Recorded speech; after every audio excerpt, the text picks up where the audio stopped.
Hello అండి, this is Vimaja. Welcome back to our channel. ఈరోజైతే చిక్కుడుకాయల హార్వెస్టింగ్ అయితే చూపిస్తానండి.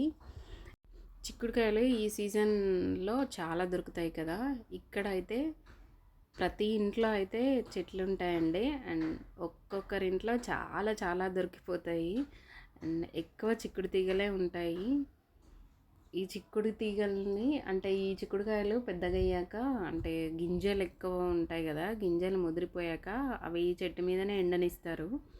ఎండనిచ్చి ఆ చిక్కుడు పప్పులాగా చేస్తారండి. దాన్ని విసిరి పైన పొట్టు తీసేసి మొత్తం పప్పులాగా చేస్తారు. చేసి దాన్ని సేమ్ మనం పెసరపప్పు మిగిలిన పప్పులు ఎలా వాడతామో దీన్ని కూడా అలా వాడతారనమాట. అందుకోసమని ఎండిపోయినవి కూడా ఎక్కువగా ఉంటాయి, అలాగే పచ్చివి కూడా ఉన్నాయి చెట్టు పైన.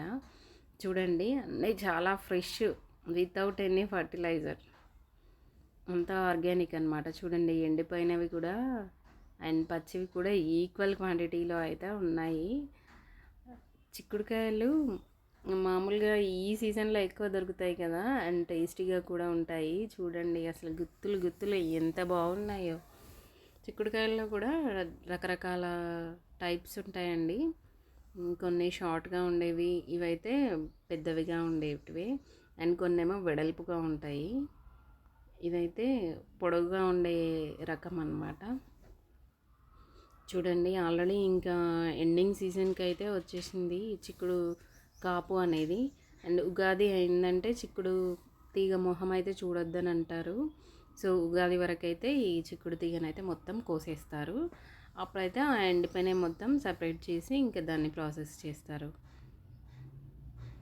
ఓకే అండి, నా ఛానల్ కనుక ఫస్ట్ టైం చూస్తున్నట్లయితే సబ్స్క్రైబ్ చేసుకొని వాళ్ళు సబ్స్క్రైబ్ చేసుకోండి. And me friends and family మెంబర్స్కి అయితే షేర్ చేయండి. లైక్ చేసి నన్ను సపోర్ట్ చేయండి. అండ్ మీరు ఇచ్చే ఎంకరేజ్మెంట్ ద్వారా నేనైతే కొత్త కొత్త వీడియోస్ అయితే చేస్తానండి. ఇదైతే ఊళ్ళో తీసిన వీడియో. అండ్ ఫైనల్గా నేనైతే 1 కేజీ వరకు అయితే చిక్కుడుకాయలు అయితే కోసానండి. చూడండి ఎంత ఫ్రెష్గా ఉన్నాయో అన్నీ. ఓకే అండి, thank you for watching. That's all for today. Bye bye.